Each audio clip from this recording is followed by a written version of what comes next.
On Christmas, my son said, "You are no longer family, but I smell it." That was the sentence that shattered me. I stood on his porch in the snow, holding the gift I had brought, while he locked the door in my face. His wife laughed like it was a joke, and my heart felt like it was breaking in two. But instead of begging, I picked up my phone and made one call. Within minutes, everything inside that mansion changed. What happened next turned their night of triumph into their deepest humiliation. Men Chao Quivir, you are watching on this channel. Please stay until the end to see how it unfolded. It was Christmas morning, and the snow outside lay so pure and white that for a moment I thought the world was giving me a fresh start.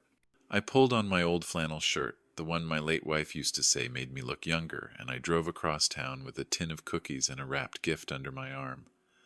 I thought maybe this year would be different. Maybe my son would open the door with a smile like when he was a boy, and I carried him on my shoulders to pick out our Christmas tree.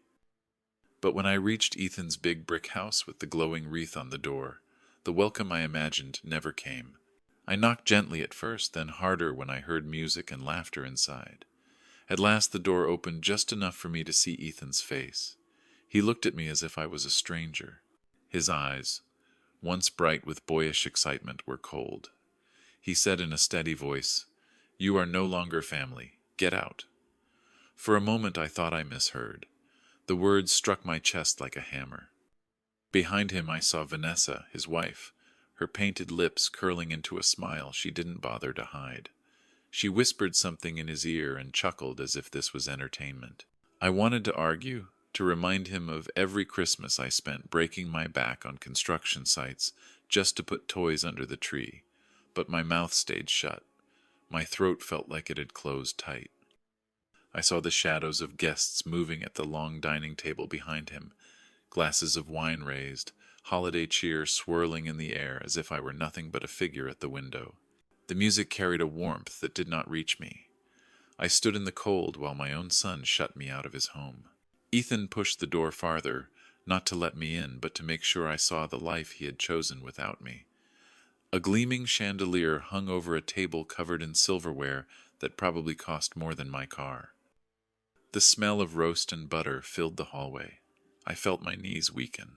40 years of hard labor had paid for his college and his start in life, yet here I was, standing in the snow, my breath clouding in the air like smoke from a dying fire. I tightened my grip on the gift I brought. It was a simple wool scarf, hand-knit by a neighbor who owed me a favor. I imagined Ethan unwrapping it with the same careless look he gave me when he was a teenager. The gift suddenly felt ridiculous in my hand. I placed it gently on the porch rail, not wanting to throw it, not wanting to break what little pride I had left. Vanessa's laugh drifted through the crack of the door, sharp and cruel. Ethan adjusted his cufflinks like a man closing a business deal and pulled the door shut. The sound of the latch clicked louder than it should have, final and unforgiving. I stared at the wreath, its little red bow shaking in the winter breeze, and I felt something inside me fracture. But anger did not rise. Strangely, I felt a heavy calm. I turned slowly and walked back to my car, each step crunching the snow beneath my boots. My breath came ragged, not from the cold, but from the weight of years pressing down on me. I opened the car door, sat behind the wheel, and looked once more at the glowing windows of Ethan's mansion. Laughter carried out into the street, but it no longer cut me as deeply. Instead of screaming, instead of pounding on the door like a fool, I reached for my phone. My fingers shook, not with weakness, but with decision. I scrolled through my contacts until I found the number I had been saving for a day I hoped would never come. One call. That was all it would take to change the course of this Christmas. I pressed the button, lifted the phone to my ear, and whispered to myself, "Let them laugh." The line rang, and I knew within minutes the warmth inside that house would turn cold. I sat back in my seat and waited, snowflakes sliding across the windshield, ready to watch the evening unravel in silence. I sat in my car with the engine running low and steady, watching the warm lights through the windows of Ethan's house. The call had been short, only a few sentences spoken in the kind of voice a man uses when he is done begging and ready to act. I did not shout or plead. I simply told the truth to the one person who needed to hear it. Now, all I had to do was wait. Inside the house I could see shadows moving, wine glasses lifted, forks scraping on china. Vanessa leaned close to Ethan, whispering with that same smug smile she had worn at the door. The chandelier sparkled above their heads, reflecting on polished silver, everything staged like a holiday advertisement. I imagined the sound of their laughter bouncing off the high ceilings, every word meant to remind me of my place outside. But then something shifted. Through the frosted glass I saw chairs scraping back, figures rising from the table. One guest after another stood up, their faces stiff and unreadable. At first I thought they were simply stretching or making a toast, but then I noticed the way they gathered their coats, the way they avoided looking at Ethan. Napkins were dropped on plates, glasses half full left behind. A ripple of unease spread across the room. Vanessa leaned forward, confusion flickering across her face, though she tried to hide it with a forced laugh. Ethan stood, gesturing wildly with his hands as if to stop them, but the guests were already moving toward the door. I heard the muffled sound of apologies, polite excuses delivered in voices tight with discomfort. They were not staying. The front door opened and a gust of cold air rushed out, carrying snippets of conversation. "I think we should be going." "Yes, perhaps another time. Merry Christmas." Their words were hollow, formal, but the meaning was clear. I watched as they filed past Ethan, who still wore his perfect suit, and that strained smile of a man losing control of the stage. His voice cracked as he called after them, but they did not turn back. One by one they left, expensive shoes crunching on the driveway, high heels slipping slightly on the icy steps. The laughter that had once filled the house was gone, replaced by the awkward silence of people eager to escape. Within minutes, the elegant dining room, set so carefully with polished cutlery and gleaming plates, stood deserted. Only Ethan and Vanessa remained, faces tight with disbelief. The table that had been their symbol of power and success now looked abandoned, like a theater after the curtain falls and the audience has gone home. From my car I could see the half-eaten roast sitting untouched, steam still rising. Candles flickered weakly over glasses filled to the brim, untouched toasts never made. The wreath on the door swayed in the winter air as the last guest slipped out into the night. For a moment the scene looked almost pitiful, like a picture of luxury without life. I sat very still, letting the silence sink in. It was not triumph I felt, not yet. It was something heavier, like justice starting to move into place. I thought of the years I had worked double shifts, coming home with calloused hands, laying money on the kitchen table so Ethan could go to the schools he wanted. I thought of Christmas mornings when I carried him downstairs to see the gifts I had saved all year to buy. And now, on this night, the people he had hoped to impress walked away from him as if he were nothing but noise. Ethan stepped onto the porch, his eyes scanning the street, perhaps searching for answers, perhaps searching for me. I sank lower in my seat, hidden in the shadow of my car, watching him pace back and forth. Vanessa came after him, her heels clicking on the wood, her voice sharp and angry. She demanded to know what happened, why everyone left, who had ruined their perfect night. Ethan shouted back, his hands slicing the air, but I could not make out the words. They looked like actors arguing after the audience had already gone home. I gripped the steering wheel, my breath fogging the glass. My chest ached, but it was no longer from humiliation. It was the ache of a wound starting to close. The house that had once glowed with laughter now stood too quiet, too empty. A table meant to display their pride had become the evidence of their failure. I started the car and let the tires roll slowly over the snow. As I pulled away, I glanced once more at the darkening windows.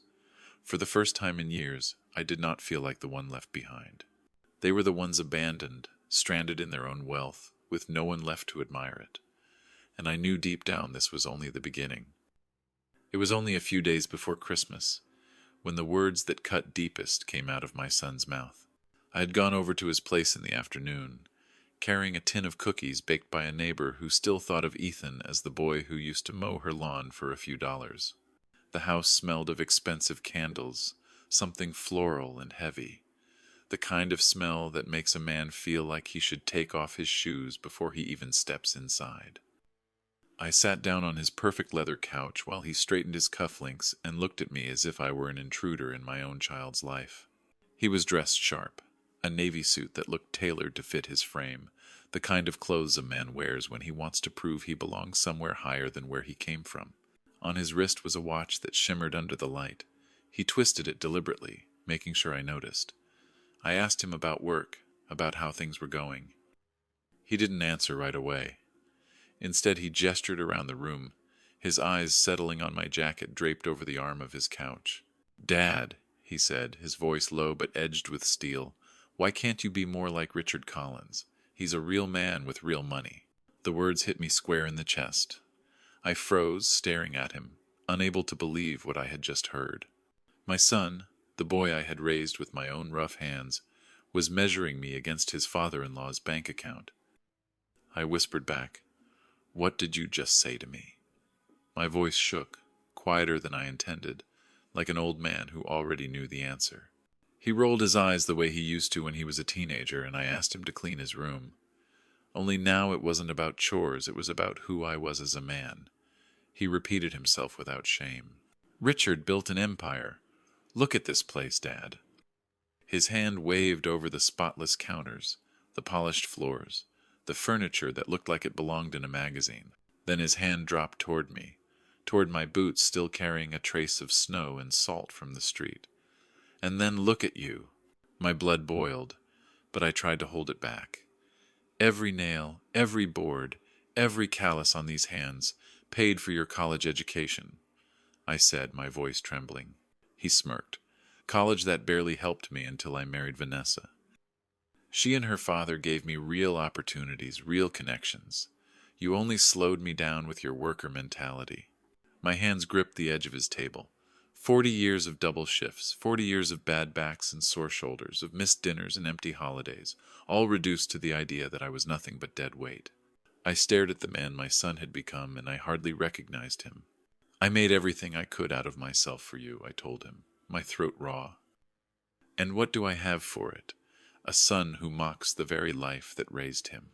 He laughed, a sharp laugh that cut deeper than any insult. "Do you know how embarrassing it is when Vanessa's friends ask about you? Her father owns half the city, and you own a shed full of power tools." In that moment something cracked inside me. All the careful restraint I had carried through decades of fatherhood, all the patience, all the sacrifices, all of it split open. My hand rose and I pointed to the door. "Out," I said, my voice firm now. "Right now." He chuckled again as if I was joking. "Oh, please, Dad, don't act like the wounded father. We both know I've outgrown this place. I've outgrown you." He gathered his coat, every step toward the door echoing with disdain. When the door slammed, the frames on the mantel rattled, our family photos shaking in their glass prisons. I stood in the silence that followed, staring at the picture of Ethan at 10 years old, grinning with a baseball glove in his hand. My heart ached for that boy, the one who used to look at me with pride, not contempt. I lowered myself into the old recliner, the one with the worn patch where he once took scissors to the armrest out of curiosity. I sat there with his words echoing in my ears, a bitter refrain I couldn't silence. Worker mentality, not good enough, not like Richard. I wanted to scream, but nothing came. Only the heavy sound of my breathing and the cold tick of the clock on the wall. That night I barely slept. I replayed every moment of his childhood, every sacrifice, every time I thought I was building a better life for him. And yet in his eyes I had built nothing but shame. When the morning came and the winter sun crept across my kitchen table, I knew something had changed forever. The bond I thought unbreakable had been shattered, and in its place stood a man I could hardly call my son. When he walked out that night, it was not just the slam of the door that cut me. It was the way he carried himself, as if every memory we shared was a weight he was finally free to throw off. Ethan didn't rush or stumble. He moved slow, deliberate, each step echoing on the hardwood as though he was parading his victory. Vanessa stood in the hallway behind him, her arms crossed and her smile sharp, like she was proud to watch him sever the last tie with me. I stood rooted to the floor, my hand still raised toward the door, my finger pointing out like some powerless judge. I felt my whole body tremble, not with rage, but with the kind of grief that hollows you out from the inside. The door closed with such force that the frames on the mantel rattled. I heard the glass clink, as if even the pictures were shocked. Our family photo from his high school graduation slid sideways in its frame, crooked now, just like the way things had become between us. I stared at it until the sound of his car engine broke the silence. The tires spit gravel as he pulled out of my driveway, headlights cutting through the dark. I didn't chase him. I didn't even open the curtain. I just stood there listening until the sound faded, and all that was left was the hum of my refrigerator and the tick of the old wall clock. For a moment I wanted to believe he would come back, storming in like the teenager he once was, full of temper but not cruelty. But the night stretched on, and there was no turning of the knob, no apology, no "sorry, Dad." Just emptiness pressing against the walls of my house. I lowered myself into my chair, the one with the worn armrest, and sat there in the dark. My chest felt heavy, like a stone had been laid on top of my heart. I tried to remember another door slam, years ago when he was 15, and angry I had taken his car keys. He had yelled, stormed out to the porch, and sat there sulking until his mother brought him cocoa and made him laugh again. That boy, the boy who came back inside when the night air got too cold, was gone. Now he left with the certainty of a man who believed he no longer needed the father who raised him. I rose after a while and walked through the house like a stranger.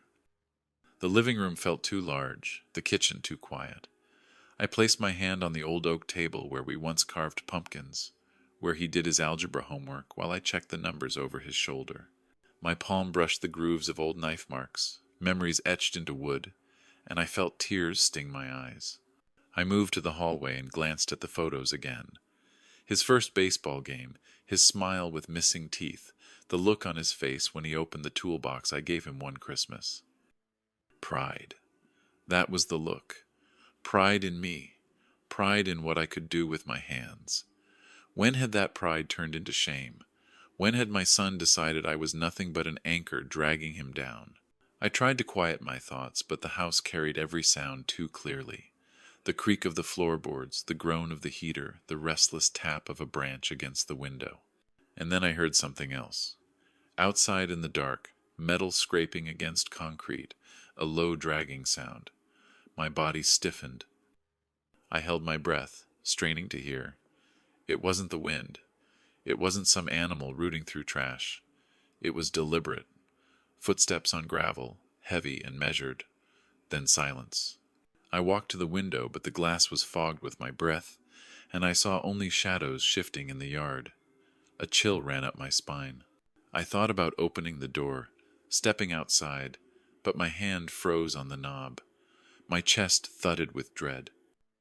Whoever it was, whatever they were doing out there, I wasn't ready to face it. Not that night. Not after the words that had already torn me down. I turned off the lights and went to my room, moving slowly, every motion mechanical, like a man sleepwalking. I hung up my shirt, brushed my teeth, and stared at the mirror. For the first time, I saw all of my 70 years in that reflection, every wrinkle, every line carved by years of work and sacrifice. Ethan's words repeated in my head, louder than the silence outside. Worker mentality. Not good enough. Not like Richard. When I finally lay down, the house creaked around me like it was alive, whispering reminders of the day. I closed my eyes, but the sound from outside lingered in my ears.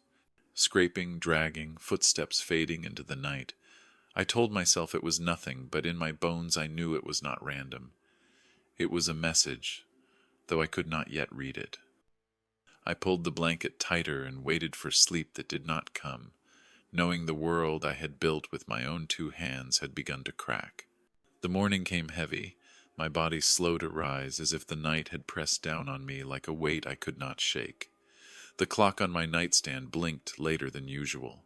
I shuffled into the kitchen, filled the kettle, and tried to go through the motions that had always grounded me. Coffee, paper, the steady rhythm of small things that kept a man anchored. But even as the coffee dripped into the pot, I felt the unease from the night before crawling up my spine. The sound of scraping metal, the footsteps, the silence that followed. I pushed the thought away, telling myself it was nothing more than a restless imagination. When I stepped outside, the air cut sharp against my face. Snow had fallen through the night, laying a clean sheet over the neighborhood. For a moment the world looked peaceful, the roofs wearing white caps, the driveways hidden beneath a blanket of light. I walked toward the end of the driveway to fetch the paper. That was when I saw it. My mailbox leaned at a crooked angle, its black metal door bent open like a broken jaw. The post that had held it steady for 15 years was tilted toward the street, the soil around its base torn up, raw and ugly against the snow. My breath caught in my throat. This wasn't the work of the wind or an accident from a passing car. This was deliberate. Fresh scratches marred the metal, long lines as if someone had taken a crowbar or a bat to it. The snow around the base was disturbed, stamped down with footprints. I crouched, my knees aching as I bent closer. The prints were clear, not the small scuff of a child, but the deep, wide impression of boots, size 10, maybe 11. Adult. Whoever had done this wanted me to see it. They wanted me to feel it. I touched the edge of the mailbox, cold and rough beneath my fingers, and a wave of anger rose through me. It wasn't just vandalism. It was a message. I straightened slowly, my breath puffing out in clouds, and turned to look down the quiet street. The neighbors' houses stood calm, smoke rising from chimneys, garage doors opening as folks prepared for church or family visits. No one else seemed to notice. To them, it was just another winter morning. To me, it was proof that the night before hadn't been a dream. Someone had come into my yard with purpose, and I didn't need to guess long about who had sent them. I picked up the newspaper from where it lay, half buried in snow. My hands shook as I carried it back to the house. Inside, I poured coffee into my favorite mug, the one my wife had given me on our 20th anniversary, and sat at the kitchen table. The words on the paper blurred before my eyes. My mind kept circling back to the tilted post, the footprints, the sound of metal being dragged across concrete while I lay in bed trying to convince myself it was nothing. For a moment I thought of calling the police. I pictured myself explaining to the officer at the other end of the line. My son locked me out of his house, told me I was no longer family, and then my mailbox was destroyed that night. They would think I was a bitter old man connecting dots that didn't exist. I set the thought aside, knowing I would get nothing from it except pitying looks and a half-hearted report. The coffee cooled in my hands. My house felt smaller, as if the walls themselves were leaning in on me. I tried to distract myself with the crossword puzzle like I did every morning. 7 across. Betrayal of a family member. The irony stung, and I put the pen down before finishing the word. My chest tightened with the thought that this was not the end of it. The mailbox was only the first move. I stood at the window and looked out at the crooked post, black against the white snow. It leaned like a wounded soldier at the edge of my yard. The sight filled me with both fury and sadness. I had built so many things in my life, homes that stood strong against storms, bridges that carried trucks across rivers, roofs that sheltered families. And yet here I was, unable to protect a simple mailbox from being torn apart in the night. I closed the curtain and tried to steady myself. But the silence of the house made the unease louder. I could hear the echo of Ethan's words, the laugh in Vanessa's throat, the way they looked at me like I was nothing more than a burden. My hand tightened around the mug until I feared it might crack. Somewhere deep inside, a voice whispered that this was only the beginning of something worse. Then the phone rang. The sound sliced through the stillness, sharp and sudden. I stared at it, letting it ring once, twice, 3 times. Part of me hoped it was a neighbor, someone asking if I wanted to come over for breakfast, a voice to cut through the isolation. But when I finally picked up the receiver, the last voice I expected to hear came through the line. It was Ethan. and his voice carried a sweetness that chilled me to the bone. "Dad, it's me," Ethan said, his voice sliding through the line with an ease that made my skin crawl. Just yesterday he had spit venom at me, told me I was no longer his family, but now he sounded like a boy rehearsing an apology for a school play. Too smooth, too polished. "I've been thinking about what happened," he continued before I could answer. "All night it's been eating at me. I said things I didn't mean. I completely overreacted. I sat at the kitchen table, staring at the crooked curtain, the broken mailbox still fresh in my mind. My grip on the receiver tightened until my knuckles ached. "You seemed pretty clear yesterday," I said, my voice flat. "No, Dad, that's not it," he rushed in, a laugh in his throat that didn't sound real. "I was stressed. You know how work gets, and money, and Vanessa's family. They expect so much. I let it get to me. I didn't mean any of it." The sweetness in his tone didn't soften me. It only sharpened my suspicion. I had raised that boy for nearly 4 decades, and I knew the difference between truth and theater. This was theater. He was playing a part. "Then why are you calling?" I asked. "Because we want you at Christmas dinner," he said brightly. "Tomorrow night at the house. Nothing fancy, just a small gathering. Vanessa's father will be there, a couple of his business partners, and some close family. It would mean a lot to us if you came." My chest tightened. Christmas dinner, the same house where I had been turned away, the same voices that laughed behind the door. Every instinct in me screamed no, but then I heard the edge in his voice, the bait in his tone. He wanted me there, not because he longed for peace, but because he had something else planned. I hesitated too long, and he filled the silence. "It'll be wonderful, Dad. Vanessa's making her roast. You remember how good at island dinners at 6. And," his voice dropped into a quieter command, "maybe wear that nice suit you wore to Mom's funeral. First impressions matter to Richard's company." The air in my kitchen went cold. He didn't even say it gently, just dropped it like an order. The suit from my wife's funeral. My jaw clenched. "I'll think about it," I said, my throat dry. "Fantastic," he replied too quickly, relief flooding his words. "I knew you'd say yes." Then the line crackled, and for a moment I thought he had hung up. But I heard voices in the background, muffled at first, then clear enough to pierce me. He hadn't ended the call. "He believed it," Ethan's voice came, cruel and sharp. "Did you hear the pathetic hope in his voice?" Vanessa laughed, high and delighted. "Of course I did. He's desperate. Tomorrow will be even better than we imagined. Peter will love it. Picture it, my successful father next to your construction worker dad. The contrast will be perfect." "Chaim, you're terrible," Ethan said with a laugh of his own. "But I love it. Richard needs to see the difference. He needs to see who we stand with. And don't forget the legacy," Vanessa added, her tone smug. "Daddy has to see how much better we are than your father. Once he does, the inheritance and the business will be ours without question." My hand shook so hard I nearly dropped the phone. Their words sliced through me, colder than the December air. This wasn't an apology. It was a setup, a performance designed to humiliate me in front of strangers, to parade my wrinkles and my calloused hands as proof of their superiority.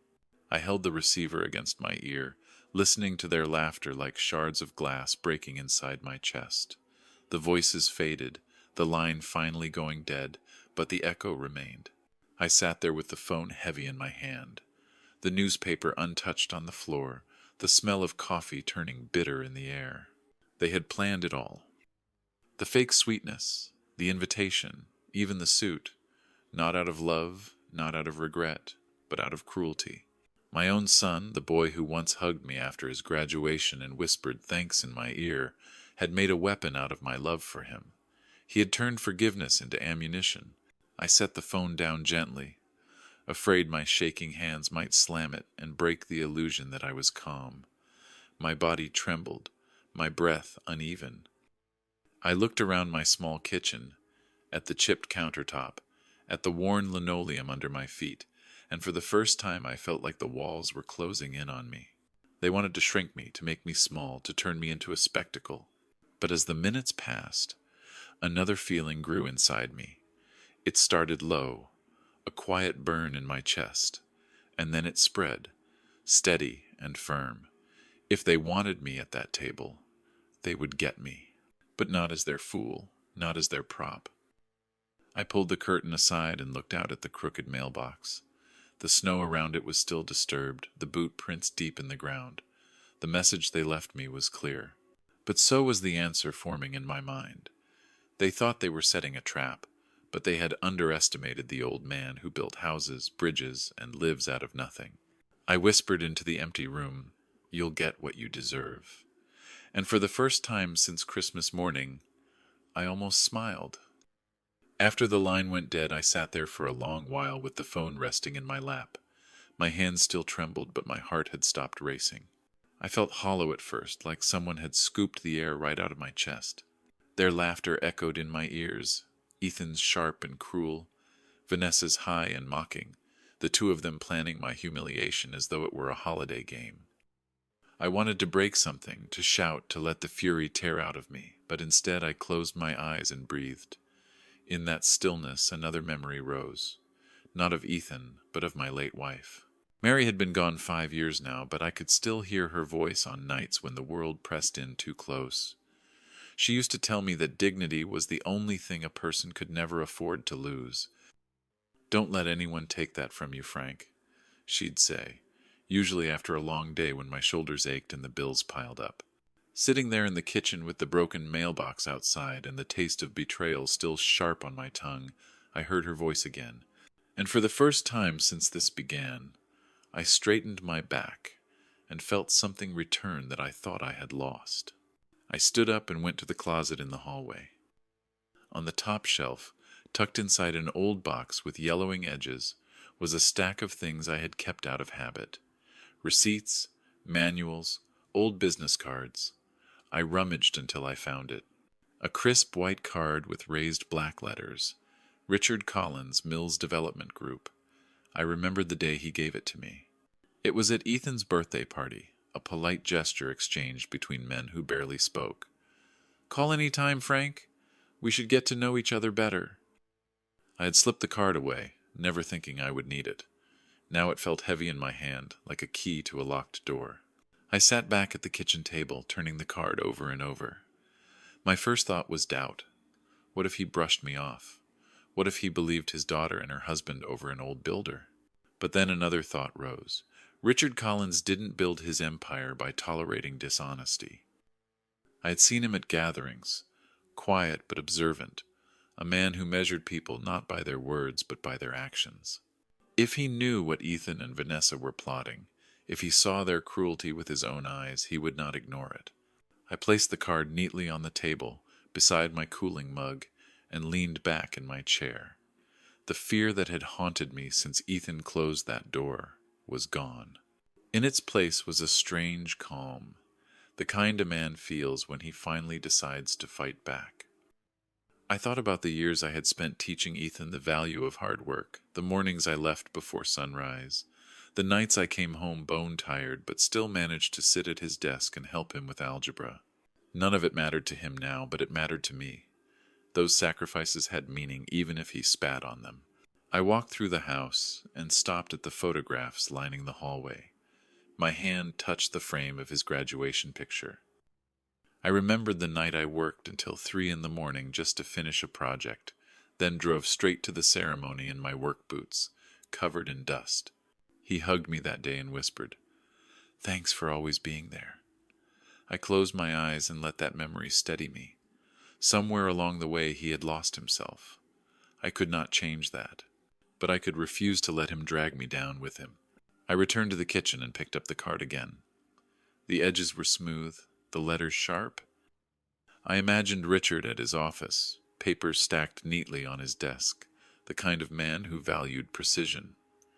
Tomorrow evening was their dinner. Tonight, I still had time. I would not walk into their trap line. If they wanted to use me as their stage prop, then I would step onto that stage holding a truth they could not control. The air in the room felt different, lighter somehow. I poured myself another cup of coffee, strong and black, and sat quietly. The plan formed in my head piece by piece, steady as the frame of a house going up from the ground. I would call Richard in the morning. I would tell him everything I heard, not with bitterness, but with clarity.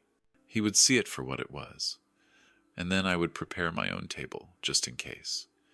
Mary always said, "You never invite someone into your home without food on the stove." As night fell outside and the snow thickened, I felt the tremor in my hands finally ease. The betrayal still hurt, but it no longer controlled me. Ethan and Vanessa thought they had cornered me. They thought I was a tired old man too beaten down to see the game. They had no idea that the builder they dismissed still knew how to lay a foundation strong enough to bring down a house of lies. The next morning I woke earlier than usual. Sleep had been shallow, broken by flashes of Vanessa's laugh and Ethan's cruel voice. But when the light crept through the blinds, I felt a steadiness in me that hadn't been there before. I brewed my coffee and sat at the kitchen table with Richard Collins' business card laid out in front of me. The black letters seemed to stare back at me, daring me to make a choice. My fingers brushed the edges while doubt whispered in the back of my mind. What if he hung up? What if he thought I was a bitter old man exaggerating family troubles?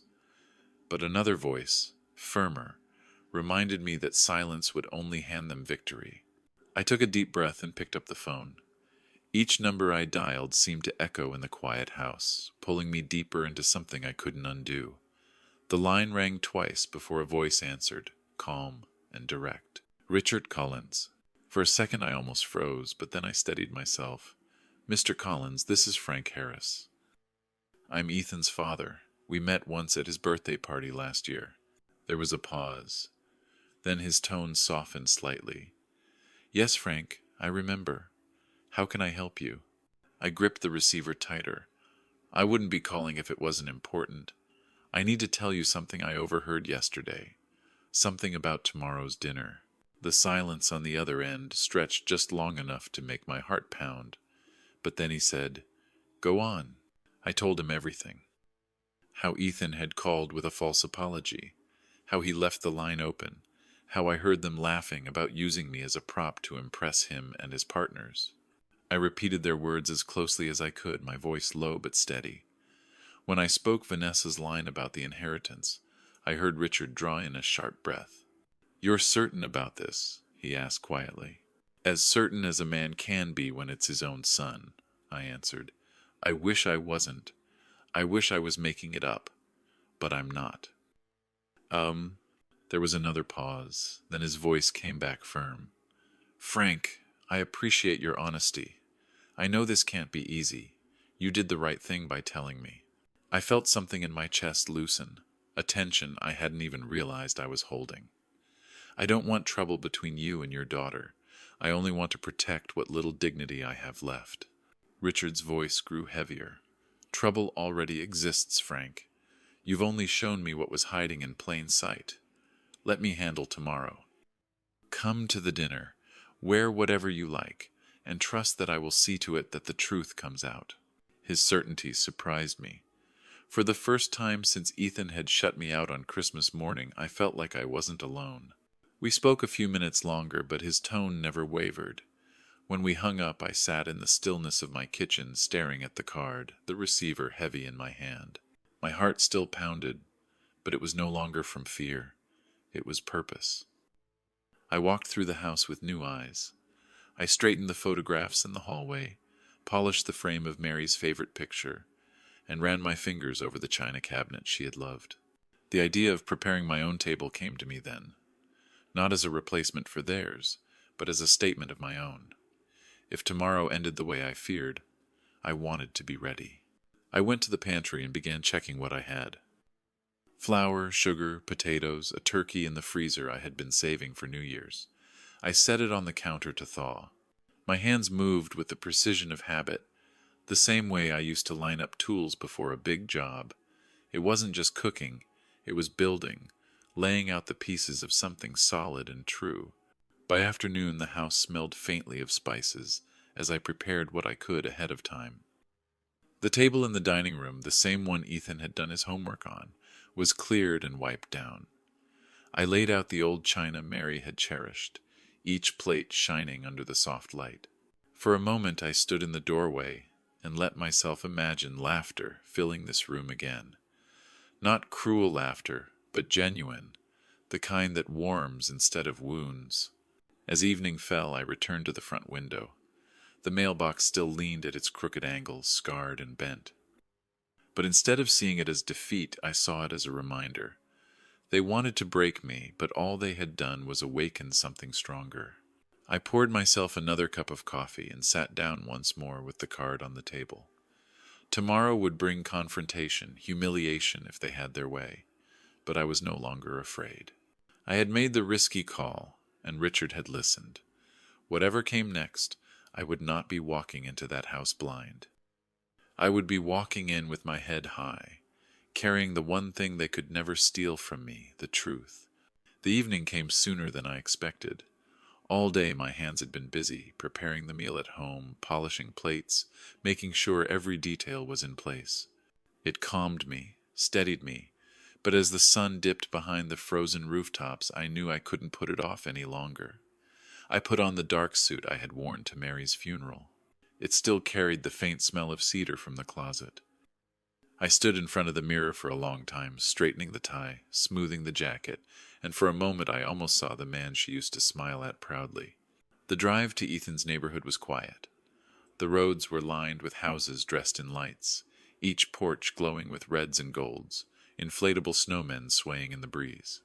My old sedan hummed along slowly, out of place among the BMWs and Lexus SUVs parked along the wide streets. When I turned into his cul-de-sac, the difference was sharper. Ethan's mansion stood at the end, its limestone walls lit by spotlights, windows blazing with golden light. Luxury cars crowded the driveway, chrome shining under the Christmas wreaths that hung on every door. My little Honda looked like a lost child pulling in behind them. I parked at the edge and sat there for a moment, my hands resting on the wheel. Through the large windows I saw silhouettes moving, glasses raised, the flicker of candles across polished wood. My heart pounded, not with fear, but with the heavy weight of memory. I remembered the boy who used to race to the window on Christmas Eve to see if Santa had arrived. Now that same boy was waiting for me not with joy, but with cruelty. I stepped out into the cold, snow crunching under my shoes, and walked up the stone path. Each step felt deliberate, the December air sharp in my lungs. I reached the front porch where garland wrapped around the columns and white lights twinkled like stars. For a moment I thought of turning back, but then I remembered the call, Richard's voice steady and calm, and I pressed on. Before I could reach for the bell, the door opened. Ethan stood framed in the golden glow of the foyer, a perfect suit tailored to his frame, his hair slicked back, his face a mask of satisfaction. He looked me up and down slowly, his lips curving into a cruel smile. "Well, well," he said loud enough for those inside to hear. "Look who actually showed up." Behind him Vanessa appeared, her dress black and glittering, her eyes bright with anticipation. She clutched his arm like she was watching the first act of a show. "Oh, this is precious," she said, laughing under her breath. I met their eyes and stayed silent.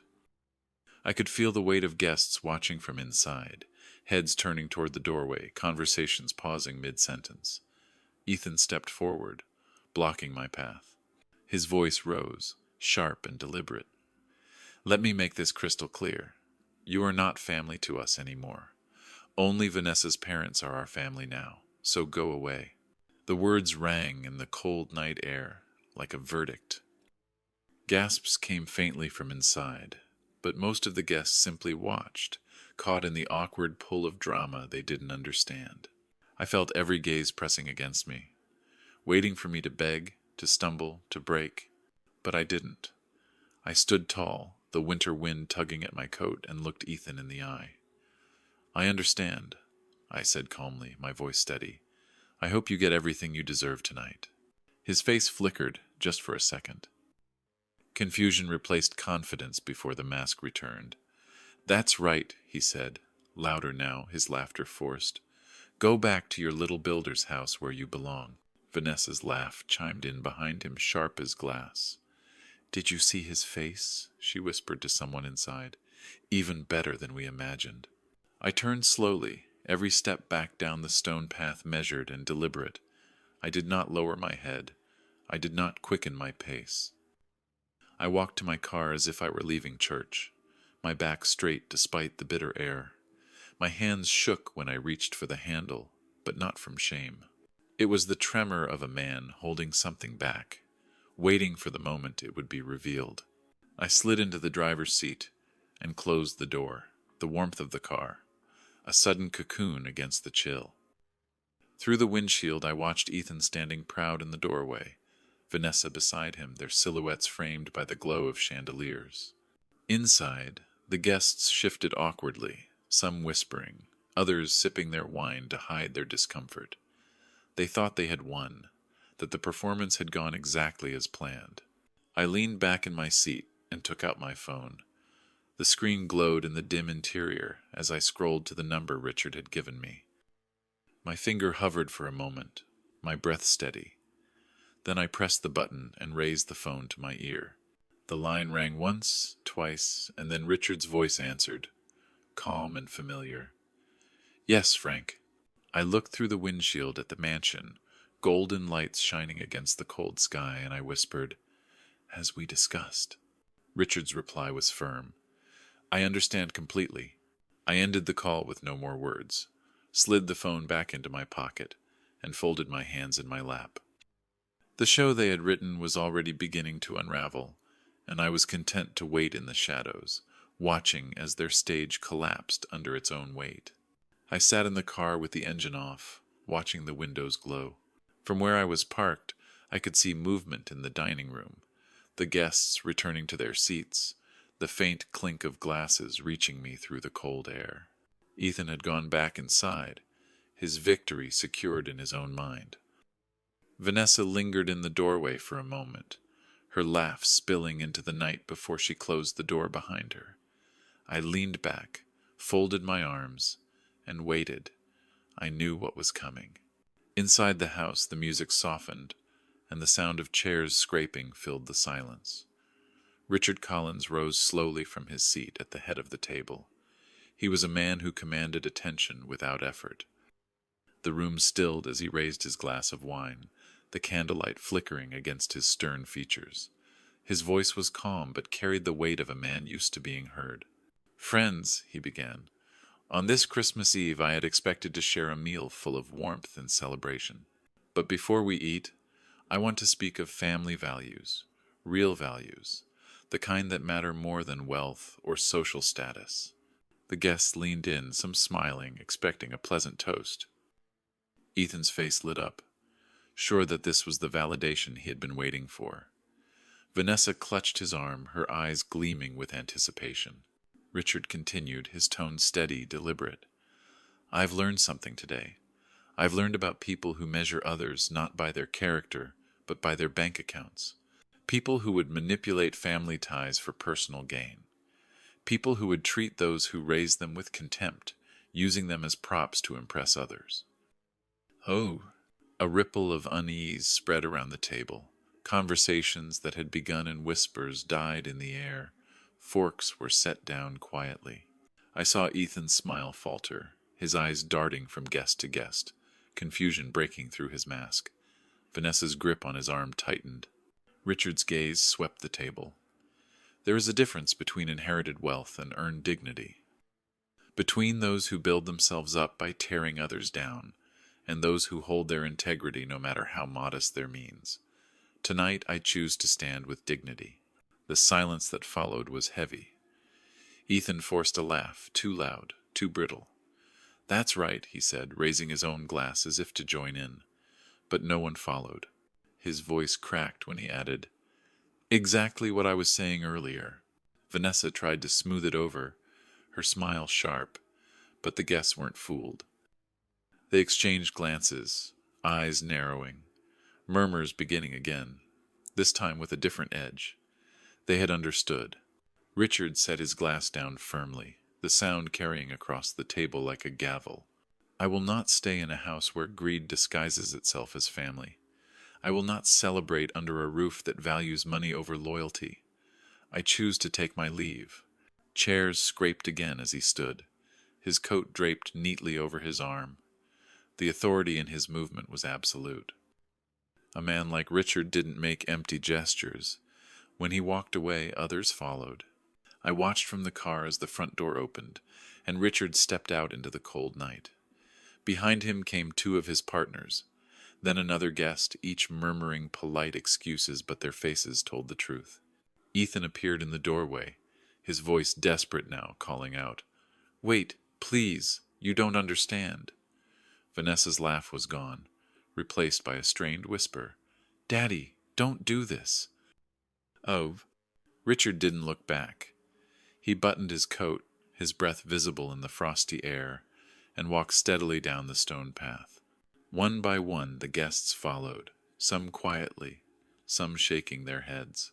The clinking of jewelry, the shuffle of fine shoes on gravel, the sight of expensive coats slipping over shoulders, it all filled the night.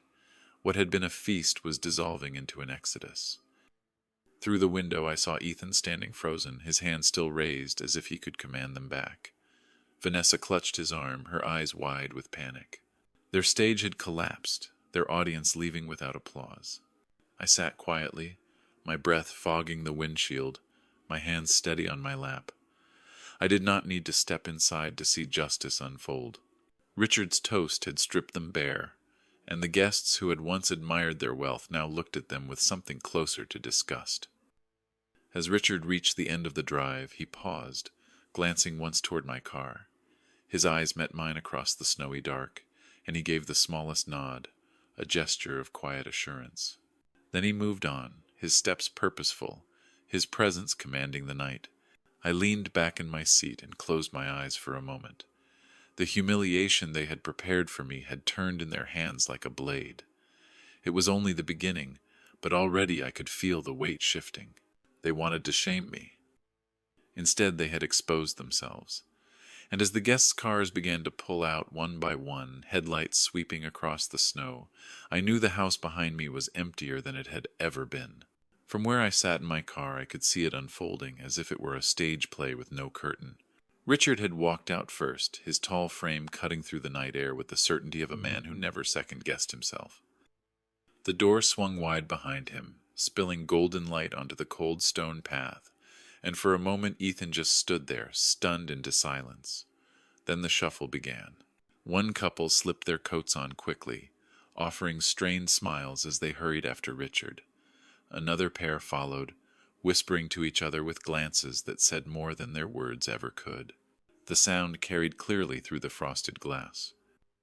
Chairs scraping back, forks dropped on plates, the uncomfortable murmur of people trying to find the right words to excuse themselves.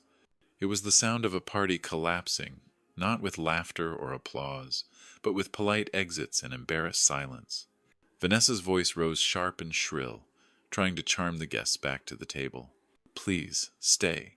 Dessert is about to be served. We have apple tart and brandy, you'll love it." But her tone betrayed her. It was the voice of someone losing control. I watched the guests slip around her, murmuring quick goodbyes. She clutched at sleeves, but no one lingered. Ethan tried to salvage it with volume. "Everyone sit down. Don't be ridiculous." Richard misunderstood. "We'll clear this up." His laugh was loud, too loud, and not a soul believed him. They kept filing out, women wrapping scarves around their necks, men pulling on gloves, their faces stiff with disapproval. Through the wide window I saw the dining table, now half abandoned, candles still burning, plates of food untouched, the turkey sitting like a forgotten centerpiece. The sight of it struck me. Hours of preparation, the expensive china, the gleaming silver, all for nothing. A performance without an audience. One of Richard's closest partners was among the last to leave. He paused in the doorway just long enough to shake Ethan's hand, but I could see from the set of his jaw it was only a gesture of politeness. Ethan leaned in, desperate, whispering something I couldn't hear. The man only nodded curtly, pulled on his coat, and walked out into the night without looking back. The driveway filled with motion as engines roared to life. Headlights swept across the snow, beams cutting into the darkness like searchlights. Mercedes, Bentleys, Audis, all rolling away from the mansion one after another, their red taillights glowing like a trail of retreat. I sat in my Honda at the edge, watching them pass. A parade of wealth, following the one man who had stripped away the illusion inside that house. Ethan stepped onto the porch again, his face pale under the golden lights. He raised his arms as if he could call them back, his voice cracking as he shouted, "Please, wait, you don't understand." His words echoed hollowly, swallowed by the night. No one slowed, no one stopped. Vanessa stood just behind him, her makeup streaked with tears she tried to wipe away quickly. The proud smile she had worn when she shut me out was gone, replaced by the frantic look of someone realizing the ground beneath her feet had given way. I leaned my head back against the seat and closed my eyes for a moment, letting the sounds sink in. Tires crunching over snow, car doors slamming, muffled engines fading into the distance. It was the sound of their power unraveling. All the status they thought they had built, slipping away minute by minute as each guest chose not to stay. When I opened my eyes again, I saw Richard's black sedan waiting at the end of the drive. He had not left immediately. Instead, he stood by the driver's door, speaking quietly to a few men who lingered with him. Their gestures were serious, purposeful. And then he looked toward my car. Even from that distance, I felt his gaze settle on me. He gave me a small nod, not grand, not theatrical, just enough to let me know he saw me and understood.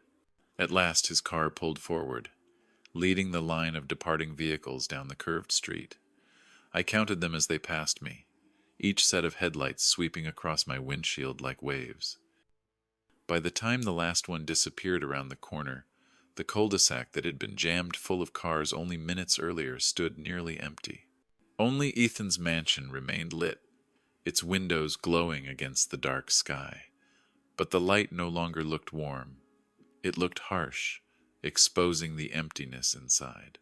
Ethan and Vanessa were left standing on the porch, silhouettes against their golden foyer, watching everything they had tried to build crumble in a single evening. I turned the key in the ignition, my old engine coughing before it caught. The sound was rough compared to the polished hum of the luxury cars, but it was honest. I eased the car into gear and began to roll slowly forward. As I passed the mansion, I glanced toward the porch. Ethan's eyes locked on mine, rage burning behind them. Vanessa turned her face away, unable to meet my gaze. I did not wave. I did not slow down. I let the tires carry me away from their house, following the line of taillights ahead. And as I drove, I felt a quiet satisfaction settle over me. The humiliation they had prepared for me had backfired. The great walkout had begun not with my disgrace, but with theirs. I led the line of cars down the narrow streets toward my side of town. Their headlights stretched behind me like a trail of stars, luxury vehicles following my old Honda through neighborhoods with peeling paint and chain-link fences. For once, I didn't feel ashamed of where I lived. Tonight, those streets felt honest. By the time I pulled into my driveway, the whole block seemed alive with light. Neighbors peeked through curtains, trying to understand why a parade of high-end cars had rolled into our modest corner of the world. I stepped out and opened my front door wide. Warm air poured into the night, carrying with it the scent of roast turkey, sage stuffing, and apple pie cooling on the counter. Richard was the first to join me. He took off his coat and looked around with genuine interest, his eyes resting on the Christmas tree decorated with the same ornaments Mary and I had collected over the years. "It feels like Christmas in here," he said softly. One by one, the others followed, their expensive coats and polished shoes looking almost out of place against the worn wooden floors and the faded rug in my living room. Yet none of them looked uncomfortable. They moved slowly, touching the photos on the wall, admiring the simple decorations, nodding with quiet approval. The stiff politeness I had seen at Ethan's house was gone. Here they seemed to exhale, their voices easier, their laughter warmer. I guided them into the dining room where the table was already set. The plates gleamed under the soft light, Mary's china carefully laid out with silverware I had polished that morning.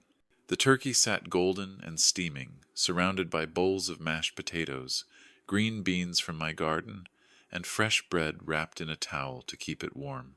Richard stopped beside me and whispered, "You prepared all this today." "I did," I answered, my voice steady. "It seemed like the right thing to do." That He placed a hand on my shoulder, and in that small gesture I felt a kind of respect I had not tasted in years.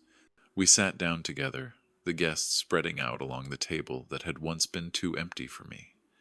Now it was filled, every chair taken, every plate ready. I carved the turkey, my knife steady, and the smell filled the room with a comfort that money couldn't buy. Conversation rose naturally, stories spilling from them about their own childhoods, their parents, the traditions they missed. One man admitted he hadn't eaten a home-cooked meal in months. Another laughed about how his grandmother used to burn the rolls every Christmas, but they ate them anyway. Richard helped pour water into glasses, not waiting for anyone to serve him. His partners carried dishes from the counter, passing them down the line. In that moment there was no wealth, no status, no competition. Only people gathered around a table sharing food and warmth. I thought of Mary and how proud she would have been to see it. As the plates filled, so did the room. The laughter was different from the kind I had heard through Ethan's windows. It wasn't sharp or mocking. It was genuine, rolling through the house like music. Someone complimented the stuffing and asked where I had learned to cook. I smiled and told them Mary taught me that every dish on the table carried a piece of her. For a moment my throat tightened, but instead of sadness I felt gratitude. I looked around the table and saw faces glowing with candlelight, people who were supposed to be impressed by Ethan's grandeur now at ease in my modest home. Richard raised his glass after the meal, his eyes steady on me. "Frank, thank you for tonight. You reminded us what a real family gathering feels like. It isn't the walls that make a home, it's the heart inside of it." The others murmured in agreement, their glasses lifted, their eyes warm. I swallowed hard, humbled by the weight of his words. For years I had wondered if the life I built amounted to anything in the eyes of the world. Tonight, in this small house with my patched roof and crooked floors, I realized it did. Outside, snow began to fall again, soft flakes drifting past the window. I thought about the empty mansion across town, the silent dining room with food left untouched, and the two people standing on a porch wondering how everything had slipped through their fingers. In contrast, my house pulsed with life, every laugh and every shared story stitching itself into a memory I would carry forever. When dessert was served, the room quieted. The pie was sliced, steam rising as I placed each piece on a plate. A man at the end of the table leaned back in his chair and said, "This feels like home, Frank.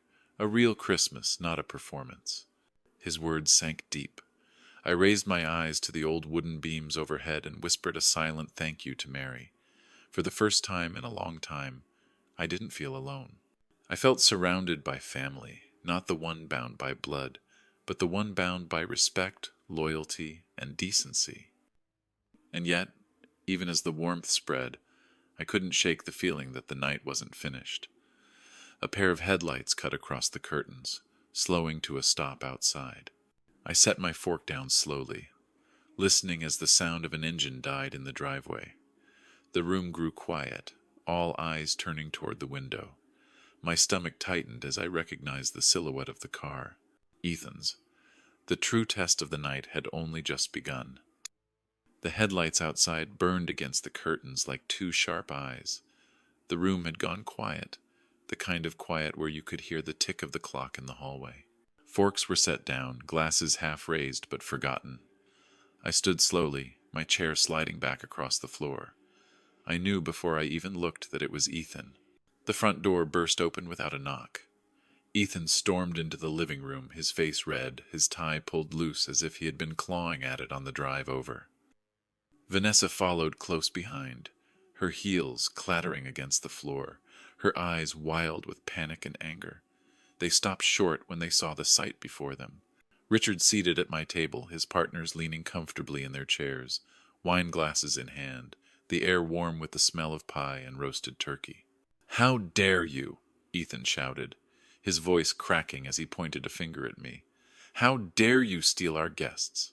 The room shifted uncomfortably.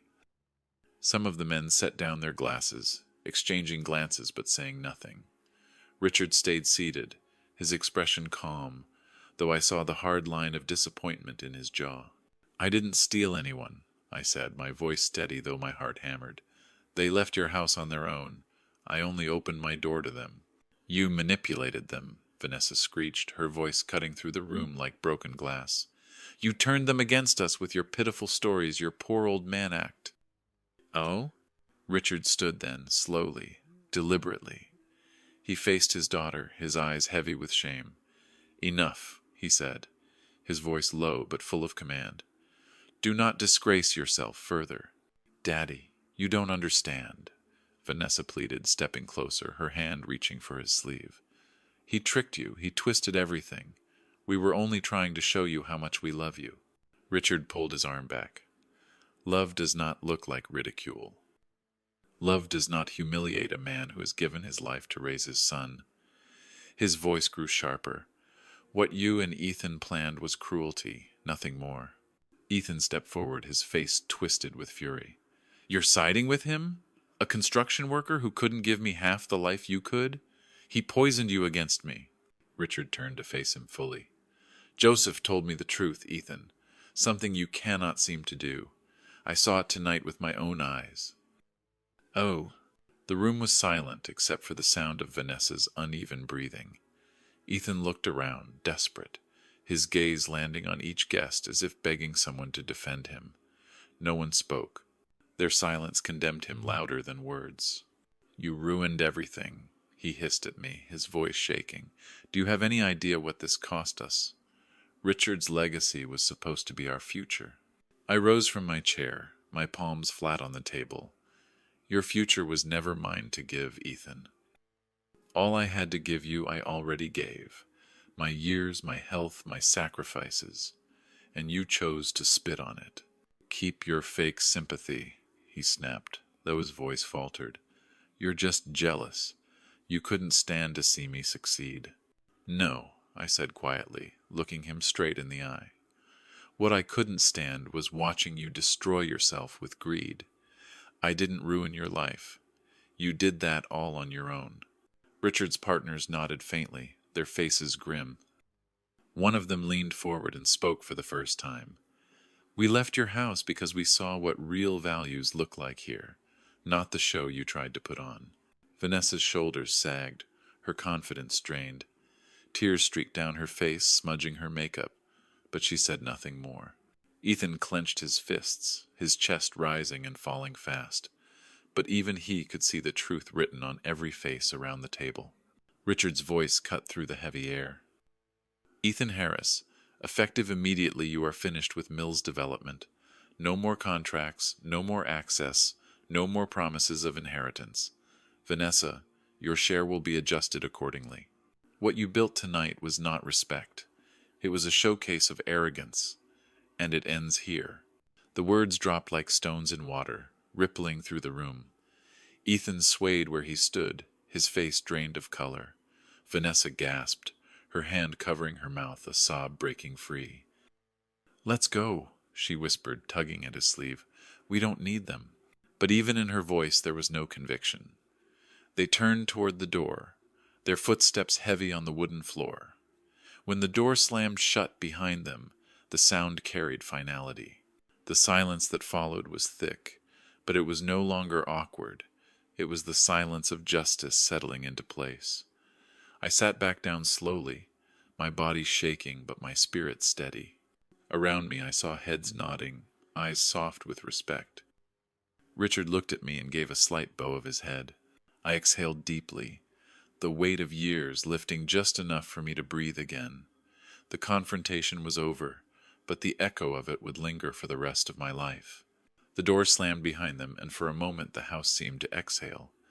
The tension that had clung to every corner eased, replaced by a stillness that felt almost holy. I sat there with my hands resting on the table, the wood warm beneath my palms, listening to the faint sound of their car starting in the driveway. The engine revved high, angry and desperate, then faded into the night. I let out a long breath I hadn't realized I was holding. Richard remained standing, his face heavy with both sorrow and resolve. He looked older in that moment, the lines around his eyes deeper, his shoulders carrying the weight of what he had just done. Yet there was no hesitation in him. He had cut them off, his own daughter and her husband, not out of cruelty, but because he could no longer ignore what they had become. He turned to me. "Frank, I am sorry you had to endure that. I am even sorrier that it came to this." I shook my head. "No apology needed. I've lived long enough to know we all carry the burden of choices, and tonight they carried theirs." The others nodded. One of the men leaned forward, his expression firm. "I've been in business a long time," he said, "and I can tell you this much. Integrity is worth more than any contract. You showed us that tonight." Their words steadied me. I thought back to every insult Ethan had thrown at me, every time he had compared me to Richard, every sneer about my tools and my simple life. And yet here I was, sitting among men of wealth and influence who were praising the very values my son despised. It struck me as ironic and heartbreaking all at once. We ate the last of the pie in thoughtful silence. Every now and then someone would shake their head, muttering about Ethan's arrogance, about Vanessa's cruel smile. But I didn't add to it. I had said all I needed to say. I felt no triumph, only a deep tiredness, the kind that comes after carrying a heavy weight too long. When the table was cleared, Richard placed his hands flat on the wood and spoke again. "Tomorrow," he said, "I will call my attorneys. My will is changing. The bulk of my estate will go to causes that honor honesty and community. Vanessa will receive nothing more than what she has already taken for herself. And Ethan, I will see to it he never profits from our family's name again." No one argued, no one questioned. They all knew his word was final. For me, it was not about the money. It was about the lesson. Greed and cruelty had finally brought their own punishment, and it had not come from me. It had come from life itself, through the hands of the very man Ethan had tried so hard to impress. I stood and walked to the window. Outside the snow fell steady, covering the street in a fresh layer of white. Tire tracks cut through it where Ethan's car had spun out of the driveway. Already the snow was softening the edges, erasing the marks. It felt like a sign. What they had done would fade into memory, but the choices they made would follow them, like shadows they could never escape. When I turned back to the room, Richard was watching me. He gave me a nod, one man to another, as if to say we both understood what had just taken place. He had delivered the blow, but the justice belonged to something greater than either of us. I poured the last of the coffee into my cup and took a slow sip. My hands no longer shook. The bitterness on my tongue felt grounding, a reminder of where I came from, of the life I had built with sweat and sacrifice. Ethan had tried to turn those things into shame. Tonight they had become my strength. As the evening wound down, the guests began to gather their coats. One of them clapped me gently on the shoulder. "Thank you for opening your home, Frank. This night will not be forgotten." When the last of them left, Richard lingered at the door. "I'll be in touch," he said quietly. "You and I are not finished, not by a long shot." His eyes carried a promise, though of what I wasn't sure. Then he stepped into the snow, his car waiting like a dark shadow against the white. I closed the door softly behind him and leaned against it.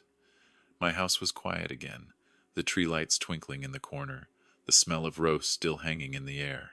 But it wasn't the same silence I had felt the night Ethan shut me out. This silence was cleaner, lighter, the kind that comes when justice has been served. I walked to the table, pulled out my chair, and sat down alone. For the first time in days I let myself smile, not a wide smile, but a tired one, honest and full of relief. The storm had broken, and though the night was not finished, I knew the weight of karma had already fallen where it belonged. The house was quiet after everyone left, but it was not the kind of quiet that weighed me down. It was the gentle hush of a place that had been filled with laughter, still echoing in the walls. I walked through each room slowly, touching the chairs they had sat in, running my hand across the table where the plates had been cleared. For the first time in years, this old house felt alive again, not because of blood or obligation, but because people had chosen to be here. That mattered more than I ever thought it would. I sat by the Christmas tree and stared at the lights blinking soft colors against the ornaments Mary had collected. I thought about her voice, about the way she always said that family is not only who you are born to, but who stands with you when the world falls apart. Tonight had proven her right. Around my table I had found something I thought I had lost.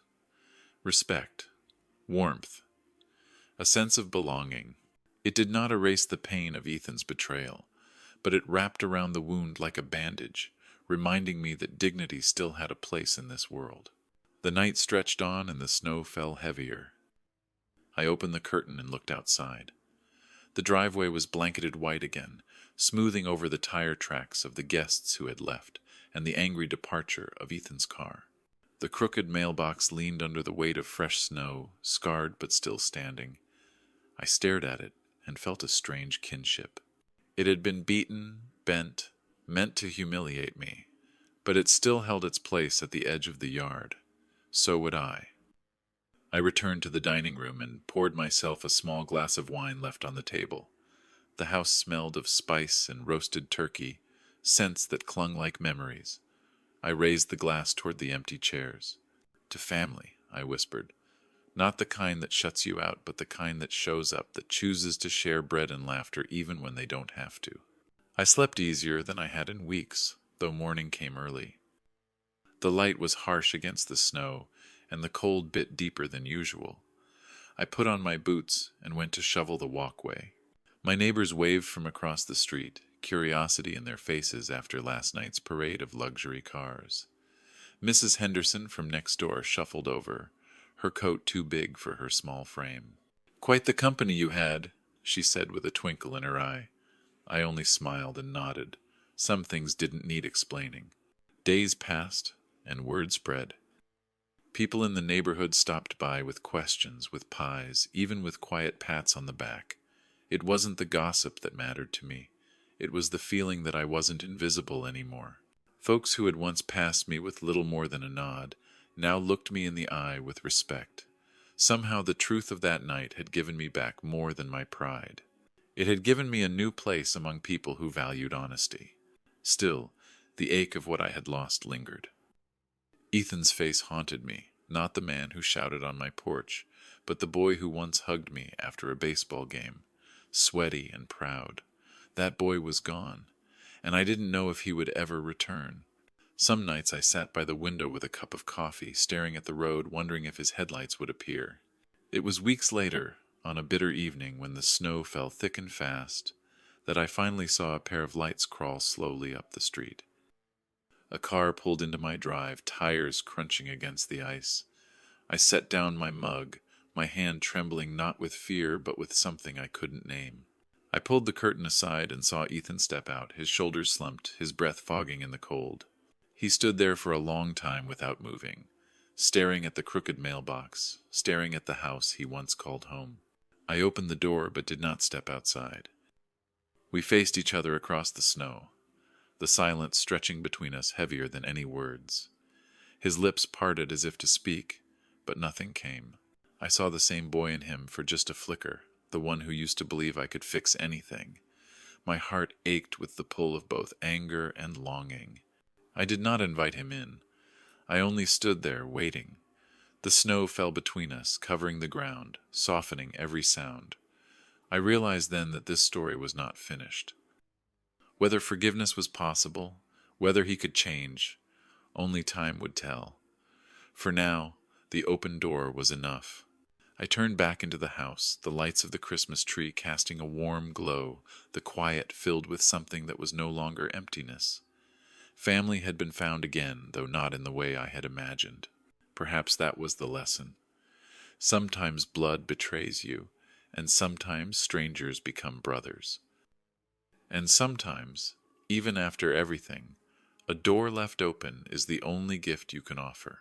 In the end, I did not win through anger or wealth. I won by holding on to my dignity.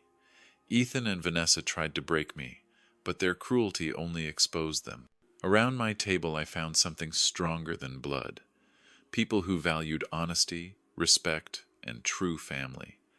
Life has a way of balancing the scales, and that night karma delivered its lesson.